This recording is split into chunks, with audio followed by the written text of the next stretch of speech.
Hi. Hey. Yeah, welcome. Thanks. We're glad you're here. I'm glad I'm here too. I've been wondering what this place was actually like. You haven't been here that long at this spot. No, just a year now. Well, just this season. So we got here in like March. But it was fallow for the 10 years previous to us coming this summer. So it was just in the hayfield. So it would have just looked like green, just a green square. But fallow's good, right? I mean, it depends. Like this fallow was good because it had like a good polyculture mix of perennial pasture. But fallow can also just mean like dirt, which is not great.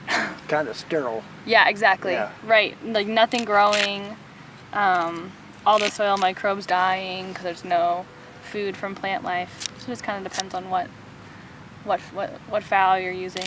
You and Sarah have known each other since you were kids. Yeah, Sarah and I grew up in Colorado Springs together, just down the street. So we would walk to kindergarten together, and our moms would go on runs together. Yeah, it was fun. Yeah. Uh-huh. And then did you both go to college? Yeah, so Sarah went to CC, Colorado College. It's in Colorado Springs, Liberal Arts School, and I went to a similar place in Vermont called Middlebury. Yeah, both like 4-year liberal arts colleges. And then we both like somehow found our way, not that hard for Sarah because her family farms, but we both found our way to farming and then decided it would be a real joy to work together and start our own place. So we did. We've been so lucky. I think because we've known each other for so long,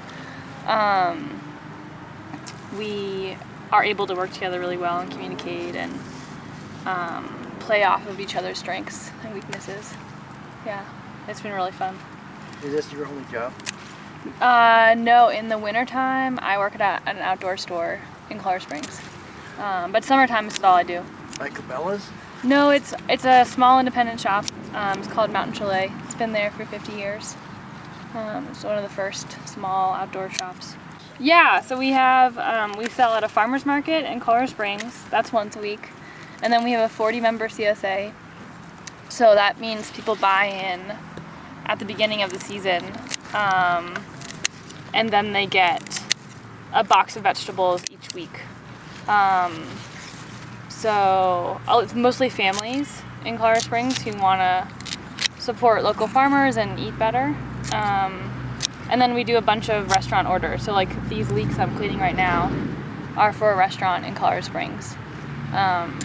They're ordering 60 pounds this week. And you need to drive those there today? No. What happens, so we're part of a co-op, a farmer's co-op that is out of just outside Pueblo, Colorado. It's about an hour east of here. So the co-op comes up here and gets everything and then brings it back down to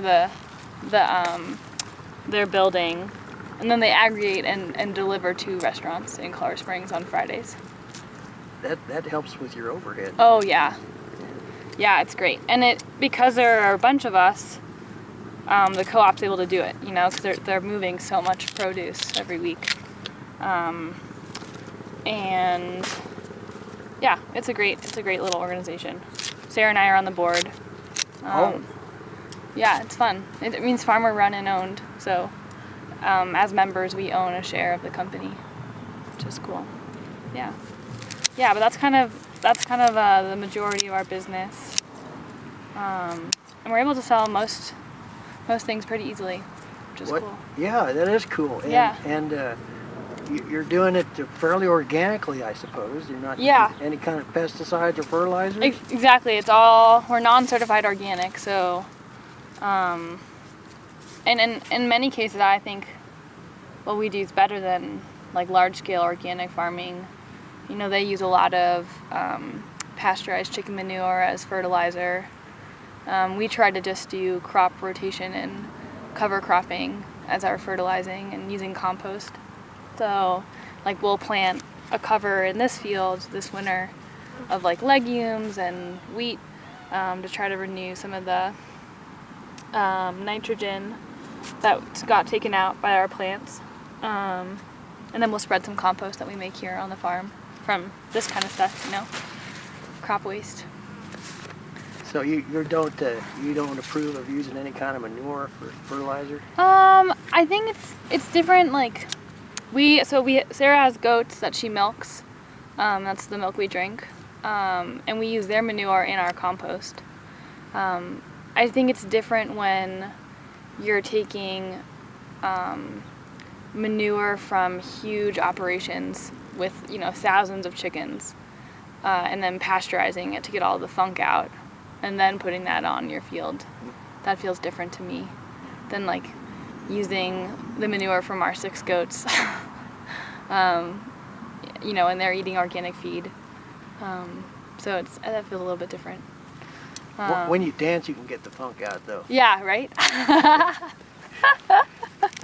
Yeah, it's just funny. It's funny thinking about pasteurizing manure. It's just so gross. Yeah, I thought that was to make something pure.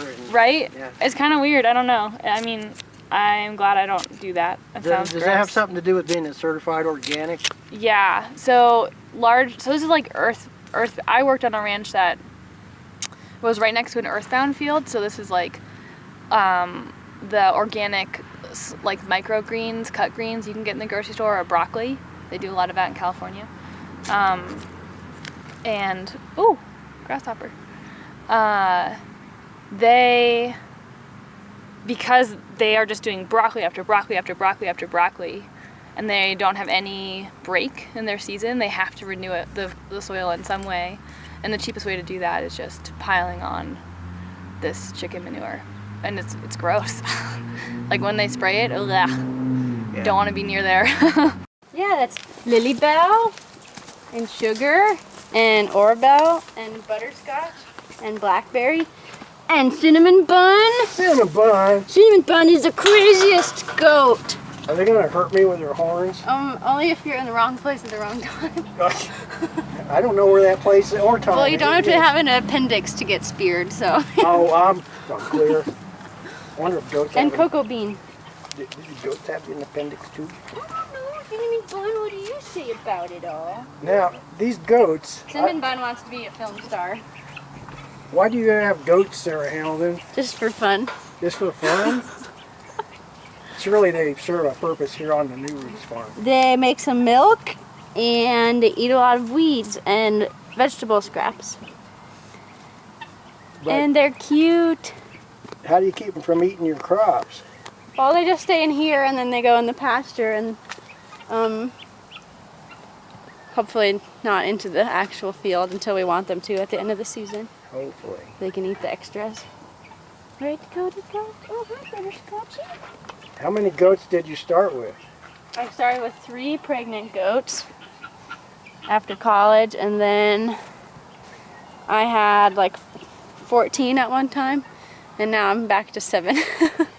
What'd you do with that extra 7 goats? Sold them. Uh-oh. It wasn't a good day for those goats. No. What are those birds, guineas? It's a good day for these ones, though. Yeah, guinea birds. Now, the guinea birds, they're probably eating bugs, huh? They're eating grasshoppers, hopefully.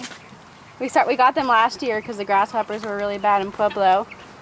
And then they're nice because they can just roam around and they don't really eat the crops. They just go for the bugs mostly.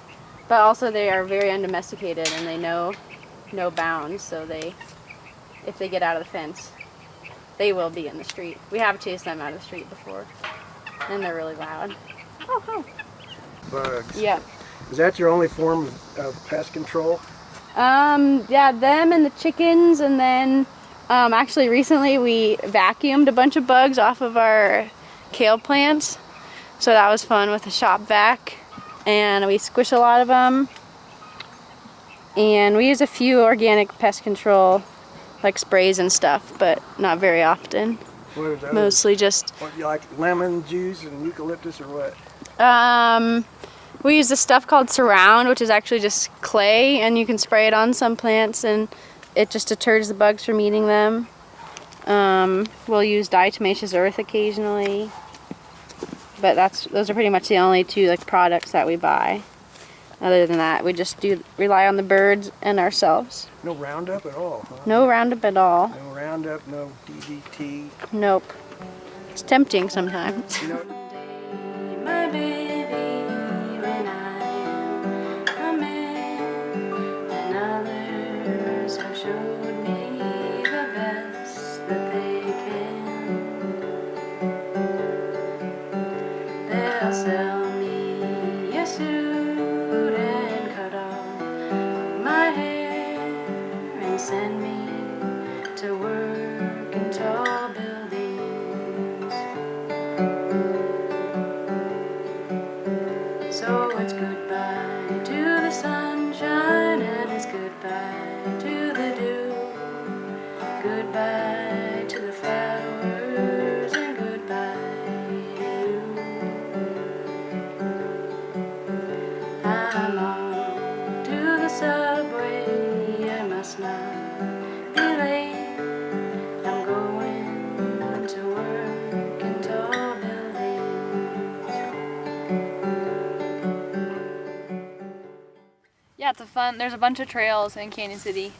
So some of them we can just ride from the house here and go get on some trails, which is nice. We try to do that like once a week, but it doesn't always happen. Sometimes we get busy. Mostly for fun, we just watch our crazy animals. well, do silly things. that keeps you out of trouble. Yeah, right? Keeps the animals out of trouble. Yeah. That's the hope. That is the hope. Yeah, you gotta keep an eye on all the animals in this world. Yeah. Especially those suckers. I hope they're worth the trouble. They are. Guineas. They eat all of the grasshoppers, which last year just decimated our crop, so they're worth it. Oh, you lost a lot to the grasshoppers. Yeah. Our potatoes, so like over here to my left, we have our potatoes, and last year the grasshoppers ate the plants down to the ground. It was incredible. I've never seen anything like it. Same with the leeks. They ate an allium, like something that usually most bugs don't touch. The grasshoppers ate them down all the way to the ground. It was crazy. Hey look, Sarah found some more leaves. Oh my goodness, imagine that. So many. Are you guys both vegetarians? No, but we don't eat very much meat in the winter. I mean, in the summer, at least. You get your protein from legumes? Yep. Grasshoppers. And you eat grasshoppers? No. You could. Prairie shrimp. Gross. What? Prairie shrimp. Oh, prairie shrimp? I should have known that being from the prairie. What Yeah, is a you prairie? Is should that what a grasshopper is? Prairie Yeah. shrimp? Prairie shrimp. That's hilarious. What? Sarah ran away from the bear. like bear 101, do not run from bear. Sarah That's comes running right. up. And from bear country, you should know that. Right, exactly. So I didn't know prairie shrimp. You didn't know about the bear precautions. You never know how you're going to react under a stressful situation. Exactly. But she comes running up to me. I'm sitting here cleaning leeks. She comes running up to me, Helen, there's a bear! and it's pacing. That is exactly what you said. I know, but then I said, what do we do? And you said, I don't know, we leave. And then it was pacing up and down this fence line trying to get in. And we're like, okay, it's not gonna be able to get over the fence. We're okay. This fence is monster. But then it goes up to the gate and climbs up through the gate. The gate isn't like as much box wire, it's just slats. And it just slips right through the gate and is going across our pasture back here and then runs towards us downhill, like towards the chickens. And at that point, both of us run. And I'm like, where's the dog? Where's Ginger? And then this little stinker jumps the fence and goes over towards our tomatoes. And then is like going towards the goats. At which point, Sarah and I both pick up weapons of sorts. I pick up rocks What'd you have, like a crowbar or something? I got metal stake. Oh, so funny. And we start running at the bear, yelling like, get out of here! And I'm sure it's like, wow, these crazy people running away from me and now they're running at me. And so it scales the fence, it just takes the fence down. Totally just rips the wire down and just jumps on over and then runs over to our neighbor's field. It was pretty funny and terrifying. What should you have done? Oh, look at this bat though. You got a big one? Big caterpillar. Oh, nice. Squish. Ooh, it squirted. Gross. What we should have done is go towards it making a lot of noise while it was outside of our fence and scared it back that way. That would have been a good idea. That would have been the better thing to do. And like maybe throw some rocks at it and like get some pans and make a lot of noise. It seemed big. It seemed probably big. wasn't that big. Maybe 400. It had a really nice shaggy coat. It was beautiful. It was really shiny. It was very healthy. Very nice looking bear. I have no idea. I'm bad at guesstimating. Maybe both Sarah and I, so maybe like 400 pounds. 400 pounds, something like that. He'll be back. You think I'm so? Sure. I think he might be. That's not good. We'll have to be ready this time.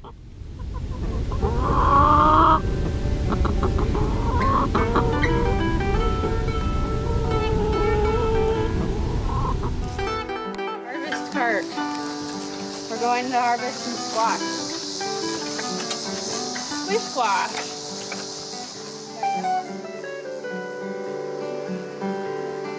And when I'm retired, my life is my own. I've made all the payments, it's time to go home. And wonder what happened betwixt and between when I went to work in tall buildings. Good dear. That's true. That's a good point. That's an excellent point. Okay, I'm gonna start pulling picklers. Hey.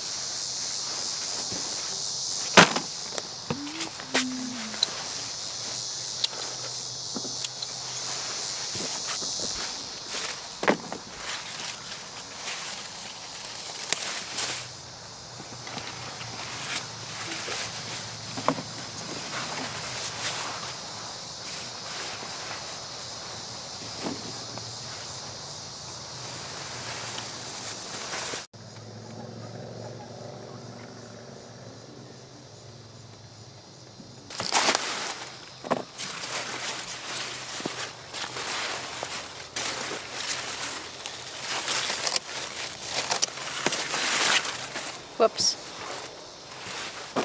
Missed that one. You missed it.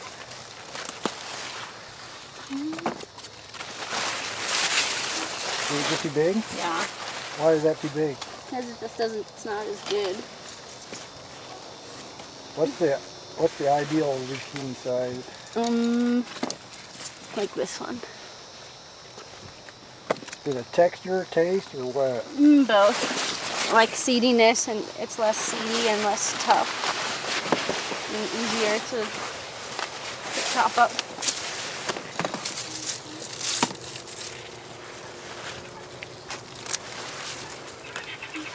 When will your harvest end this year? Like everything? When will everything be done? Yeah, is there a time when everything's going to be done? Like November. Wow.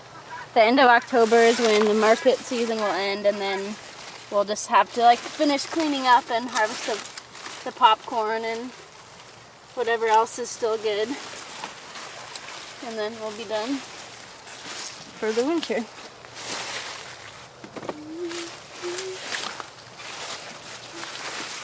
Do you have a harvest celebration? We sometimes have like a potluck with our CSA members, and then we play some farm ball with the rotten vegetables. It's like baseball but with rotten cucumbers and tomatoes.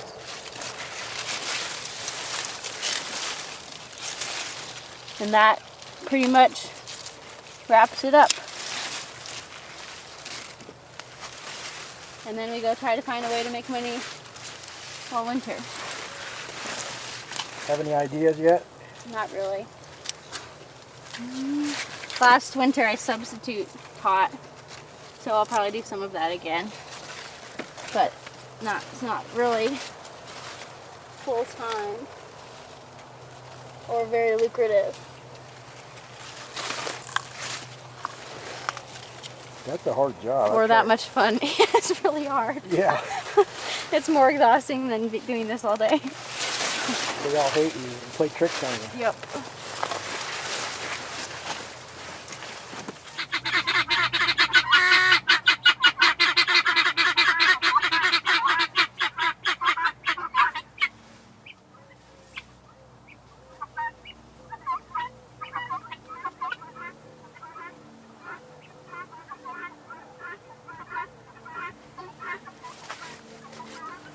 I mean, I just grew up knowing this, and I thought it was the best way to grow up ever, just being on the farm and working with my family.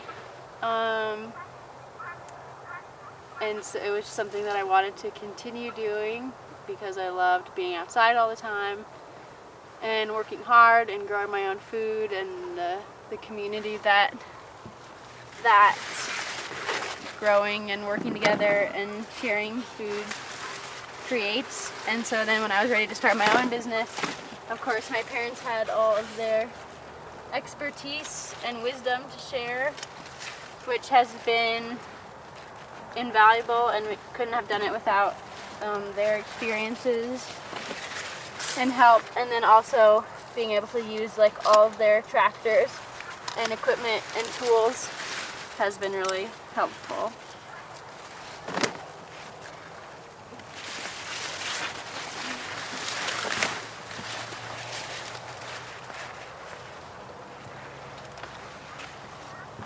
Any plans to enlarge?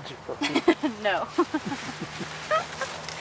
In terms of, I mean, eventually maybe we would have some employees or another partner and maybe add to the business by having some animals as part of the operation. But in terms of like vegetable production for the two of us, we don't really have time or energy or space to be growing anything more.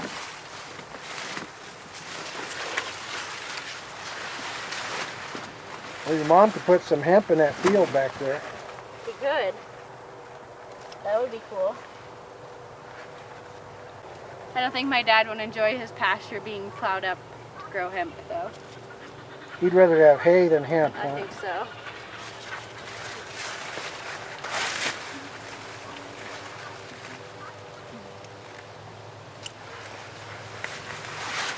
The water's getting to be a problem everywhere. Is the water situation here kind of hard to deal with? Yeah, the water situation here can be dicey. So we have shares for a ditch from the Arkansas River. So if there is a drought, which there pretty much perpetually is in the west and southwest now,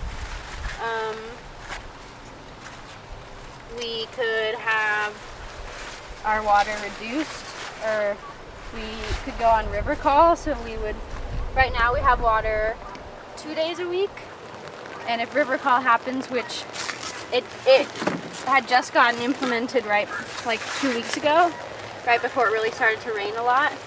So then it got revoked after it rained for 2 weeks.